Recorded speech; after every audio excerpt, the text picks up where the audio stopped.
चुटकियों में बज जाए तो साधकों की चुटकियों में बज जाए तो अद्भुत है। गुरु हमें क्या कहते हैं, एक कक्षा लगी थी छोटे बच्चों की और गुरुजी ने बताया कि बच्चों, नरक जहाँ पर बहुत लड़ाई झगड़ा मार काट, एक पल को भी शांति नहीं, खाने को भी नहीं मिलता, पीने को भी नहीं मिलता, वो बरसों नहीं, समुद्र में जितना पानी है उसकी एक एक बूंद निकालो और समुद्र को खाली करो और दूसरे गड्ढे में भरो।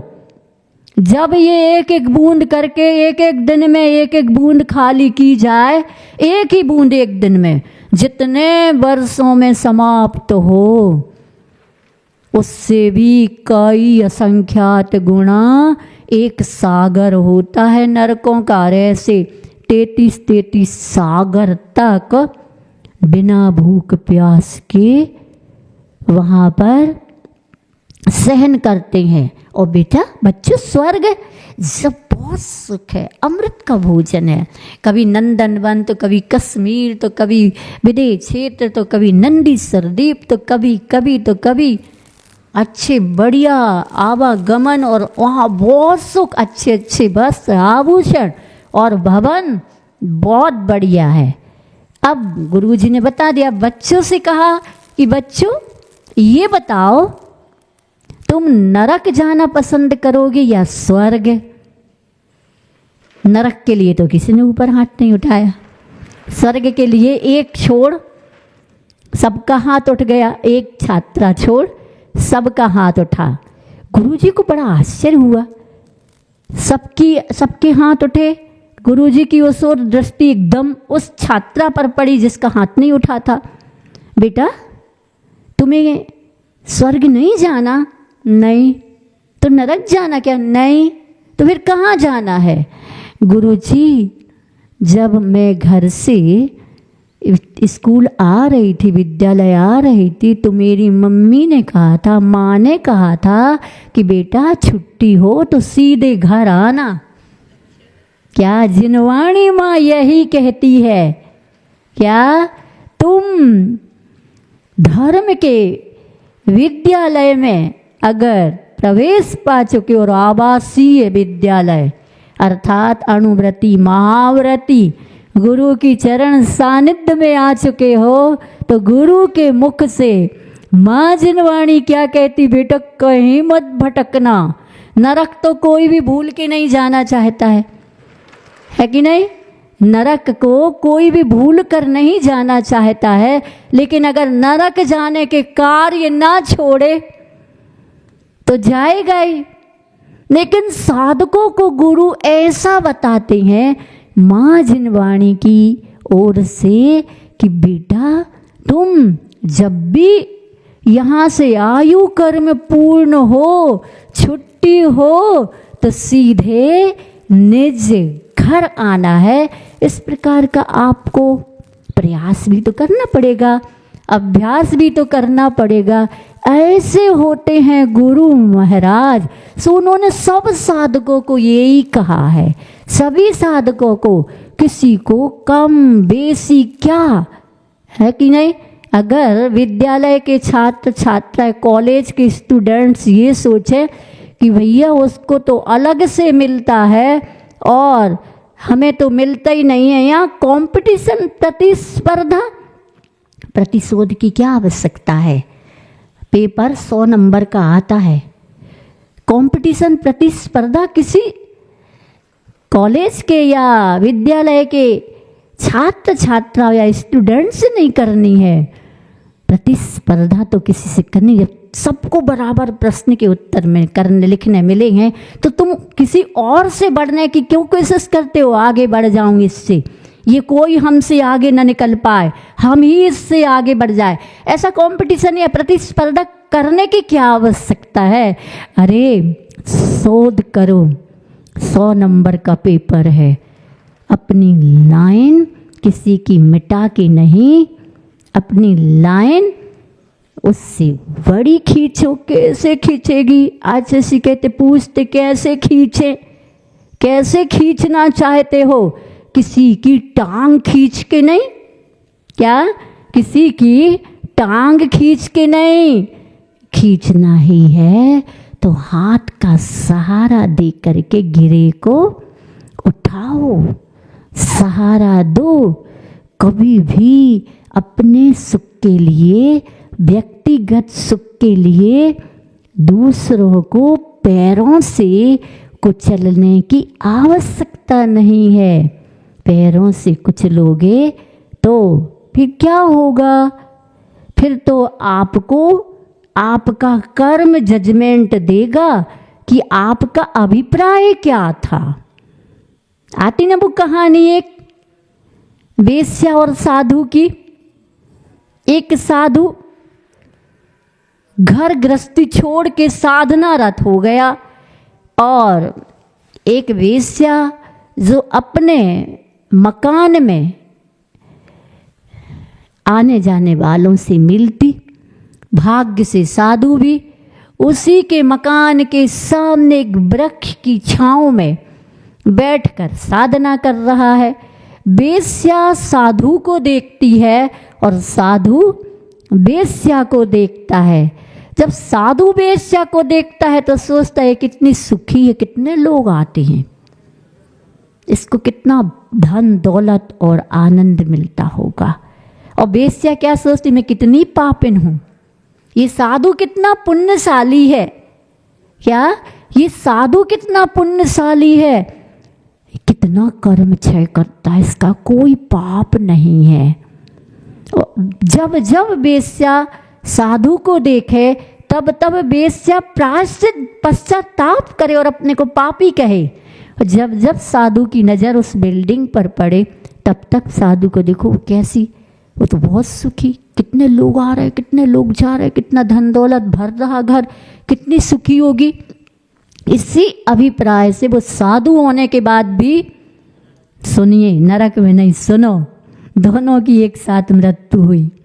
थोड़ा सा आगे पीछे, पहले साधु की मृत्यु हुई, साधु को स्वर्ग में स्थान मिला। अब सुनते हैं कि स्वर्ग के गेट पर साधु खड़ा है, कोई भी लेने ही नहीं आया।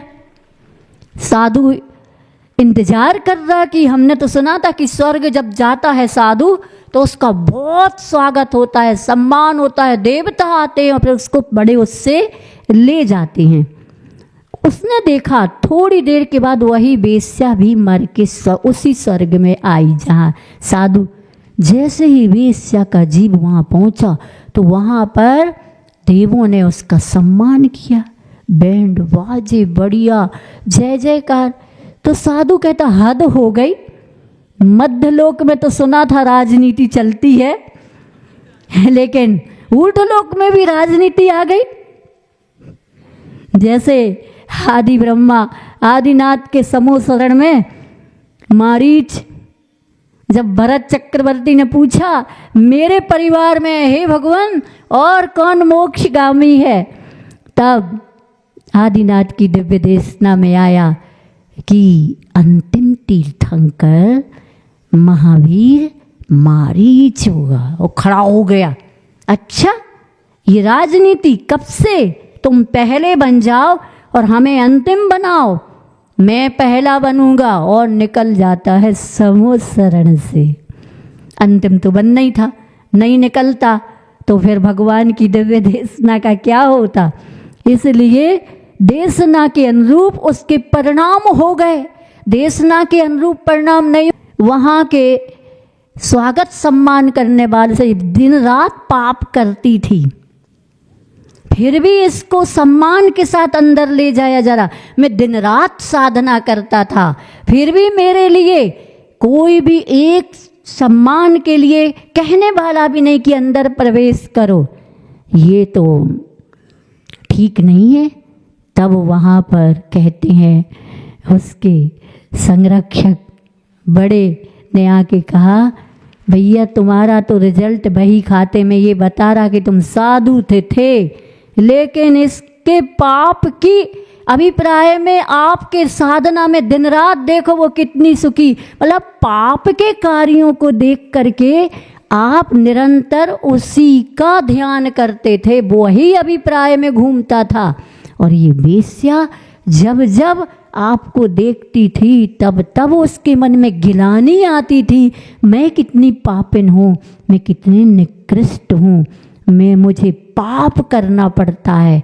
देखो ये कितना अद्भुत है, महान है, ये साधना रत है। बस इसी से हम नहीं करते हैं, कर्म ही जजमेंट देता है। क्या? कर्म ही जजमेंट। आपकी अदालत नोटों में बिक सकती है, आप अदालत को भी नोटों में खरीद सकते हो। जब तक तुम्हारे पुण्य का उदय है तो अदालतें भी खरीद दी जाती हैं, और आप करोड़ों रुपये भर करके न्याय नहीं देने के लिए आप कुछ भी प्रयास कर सकते हो। जिसका पाप का उदय है वो न्याय मांग रहा है, सत्य के लिए कह रहा है। लेकिन ध्यान रखना, ये कर्म की अदालत कोई भेद नहीं डालती है। कर्म की अदालत में आज तक गड़बड़ी नहीं हुई, आचार्य का कहना है। क्या? कर्म की अदालत में आज तक गड़बड़ी नहीं हुई, आचार्य कहते। और अगर मैं आपको हकीकत बता दूं तो अंतःकरण आपका कभी भी गलत नहीं बोलता। आप भले ना सुनो, आपका अंतःकरण भी कहता किया तो है, किया तो करा तो है, अंतःकरण कहता। लेकिन इतना कोलाहल है भीतर भी, विचारों का तनाव, टेंशन, योजनाएं, अब ये हुआ तो अब इसको कैसे छुपाया जाए, कैसे इसको परिवर्तित किया जाए, कैसे, इसी की प्लानिंग में आप अंतःकरण को कब सुनते? तो फिर अंतःकरण को जब नहीं सुनता है तो ये कर्म की अदालत कहती है हम सुनेंगे। तीर्थंकर भी क्यों ना हो, ध्यान क्यों नहीं दिया? जब कर्म व्यवस्था कर रहे थे, सटकर्म की व्यवस्था कर रहे थे और लोग भूखों मरने लगे, त्राहिमाम करने लगे, तो क्या करें? बोले खेती करो। खेती करवाई, गन्ने की खेती हुई। अब वो क्या करें? बैल मुंह मारे। उन्होंने कहा ये तो मुंह मार रहे हैं, नुकसान पहुंचा रहे हैं, तो मूसिका लगा दो।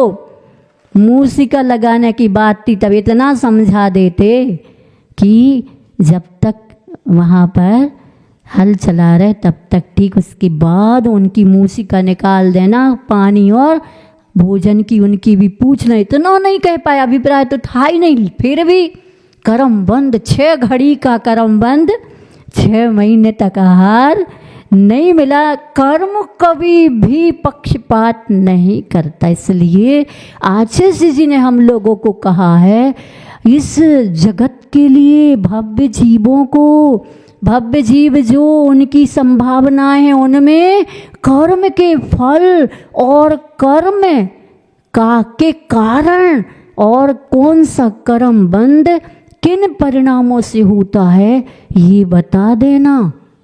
ये बताओगे तो भव्य जीवों के मन में कम से कम निकृष्ट अशुभ कर्म को बांधने से डरेगा, निकाचित कर्म बांध से डरेगा। कम से कम वह धर्म क्षेत्र में तो पाप नहीं करेगा। क्या? अगर किसी को कर्म व्यवस्था, कर्म विवक्षा प्रवचनों के माध्यम से, स्वाध्याय के माध्यम से बताई जाए, तो अगर उसने भाव भासना के साथ स्वाध्याय किया है तो वो कोई भी कार्य करते समय इसका आचार्य कहते लाभ और हानि का विचार करेगा और भाव भवांतरों का भी विचार करेगा। और जो अनमोल व्रत लिए हैं, अनमोल सम्यक दर्शन या अनमोल रत्नत्रय है, सबसे अधिक कीमती है। बताओ ना, कोई बर्तन मांजना है और बर्तन मांजने के लिए राख नहीं मिल रही है, तुम्हारा क्या डेमिम, कौन सा पाउडर, बिम पाउडर भी नहीं है और बाजार बंद है, हड़ताल है। बर्तन तो चारों ओर से सबको खाना खिलाया, काफ़ी फंक्शन था, अब बर्तन पड़े हैं झूठे, अब क्या करें, राख भी नहीं है, कोई पाउडर भी नहीं है, सर्फ भी नहीं है, अब तो क्या करें।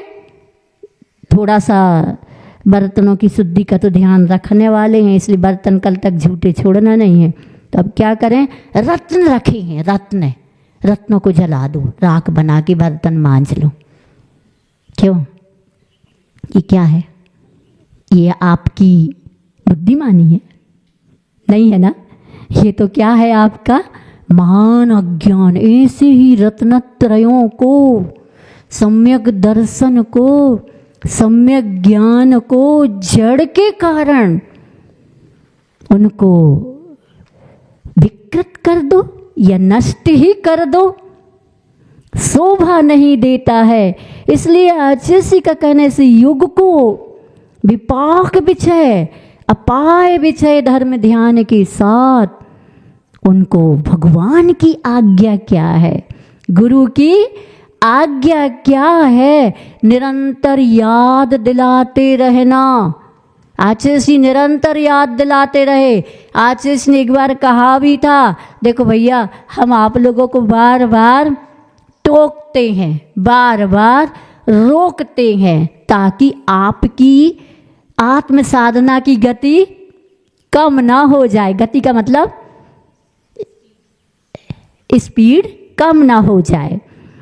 तो अच्छे से भैया, हम तो कैसा है, हम तो वैसे हैं जैसे कोई सर्कस देखा आपने, आप लोगों ने सर्कस देखा? अब आज व्हाट्सएप मोबाइल का सर्कस, सर तो है ही नहीं उसका, अब तो मोबाइल मुँह बाएँ हैं, उसमें जो कुछ भी हो सब वो आपको ही अंदर करने के लिए मुँह बाएँ हैं, अंतरंग में नहीं,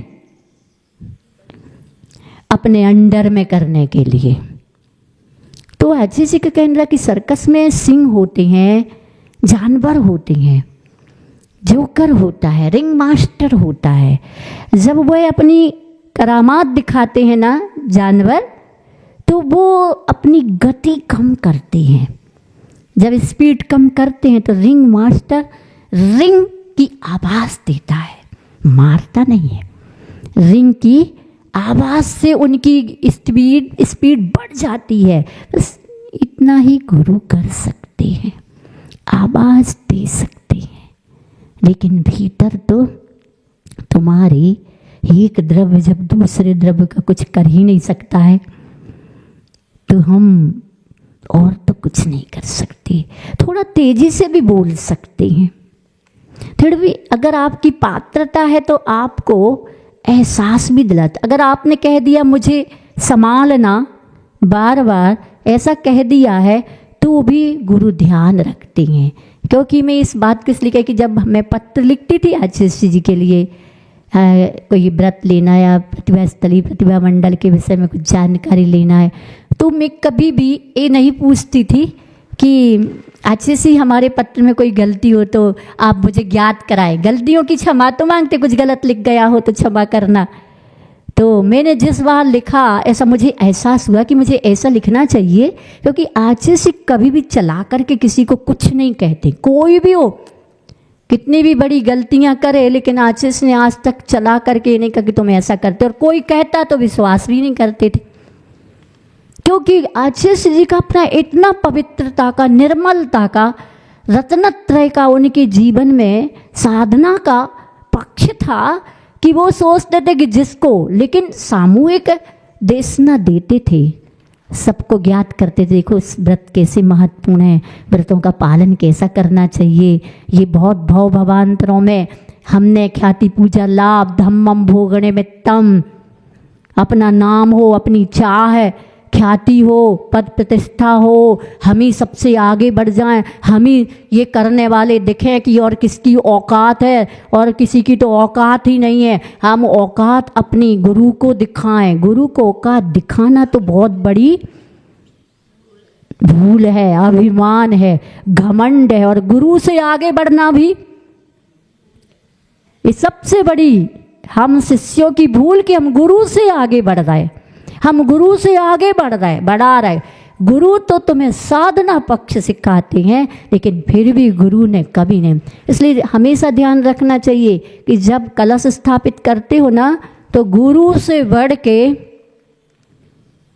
किसी की बोली ना जाए तो ये एक विनय है। आपने आचार्य विद्यासागर कलश रखा, आचार्य ज्ञान सागर जी कलश रखा, रेक कलश रखे, तो हमें गुरुओं का सम्मान ध्यान रखना है। ऐसा नहीं होना चाहिए कि किसी का शास्त्र बोली रखी, गुरु जी के लिए शास्त्र देना है, तो किसी की जो छोटे उनकी अधिक हो जाए और जो बड़े हैं उनकी छोटी हो जाए।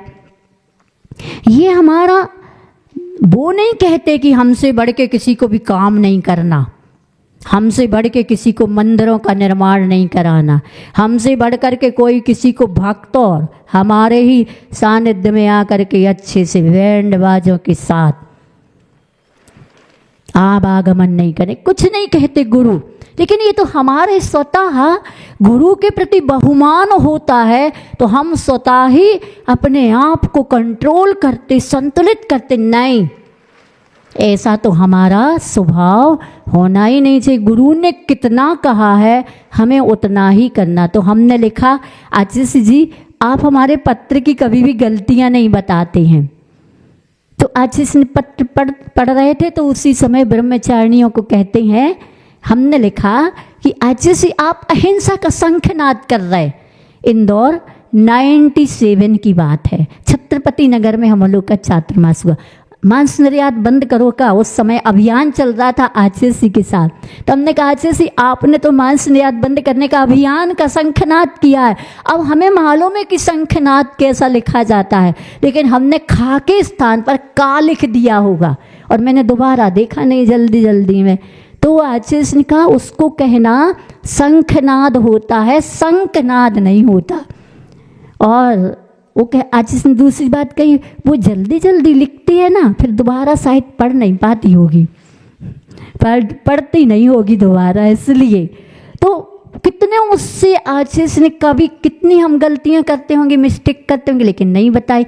हमने लिखा तो अवश्य बताई। तो ऐसे आचार्य भगवंत हमें हमेशा कहते इधर उधर मत देखना, आकर्षण में मत पड़ना, अपने को शिविरों के चक्कर में नहीं पड़ना हम लोगों को। क्योंकि हम लोग 94 का जब चातुर्मास जबलपुर में हुआ, तो जबलपुर में ये हेमंत काला, भरत काला, ये लोगों का भाव था कि माता जी आपके सानिध्य में हम शिविर लगाना चाहते हैं।